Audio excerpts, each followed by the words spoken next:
વિચાર ડેન્જર છે ને, અડાય નહીં એમ. બરાબર. વિચારને તમે અડ્યા ને એટલે સંઘર્ષની શરૂઆત થઈ ગઈ.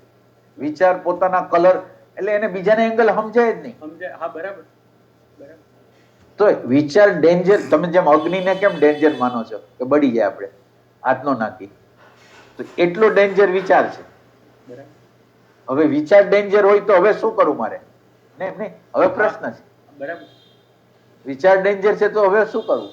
એટલે આમ તો ભગવાન એવું થાય ને કે વિચાર ડેન્જર થી ખબર પડે અને વ્યક્તિ પાસે અત્યારે વિચાર સિવાય તો કાંઈ નથી. હા, તો એ સીધું એને એમ થાય કે આ તો મારી પાસે તો જેટલું હતું બધું પૂરું ને કાંઈ થતું નથી, તો હવે ક્યાં જવું એમ. નહીં એટલે એક વખત તો આ શસ્ત્ર નકામું છે તો પેલો ખ્યાલ આવે છે.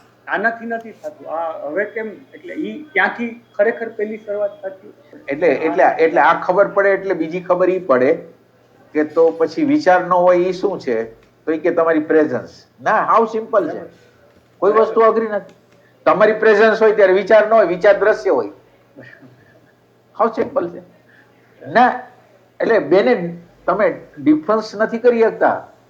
કઈ હાજરી છે, કઈ વિચાર છે, બે વચ્ચેનો. અને આ ડિફરન્સ જે સમજી જાય છે ને એ લોકો આ અધ્યાત્મના પ્રદેશમાં એન્ટ્રી મારી શકે છે. આ જ લોકો, બીજા કોઈ લોકો એન્ટ્રી મારી શકતા. એટલે હાવ સિમ્પલ વાત છે કે તમારે કામ ક્યાં કરવાનું છે, તમારી હાજરી શું છે અને વિચાર શું છે.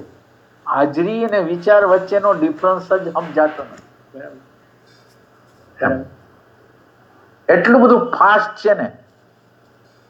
એમ કે છે ને કે આ જે ઇલેક્ટ્રોમેગ્નેટિઝમ છે એટલે તન્માત્રા કહેવાય આને. બહારથી જે આવે છે એ તન્માત્રા. તન્માત્રાની સ્પીડ આમ 30,000 તમે ગણો ને ઓમ 3 લાખ ગણો. આપણા જમણા બ્રેન માટે 3 લાખ હોઈ શકે.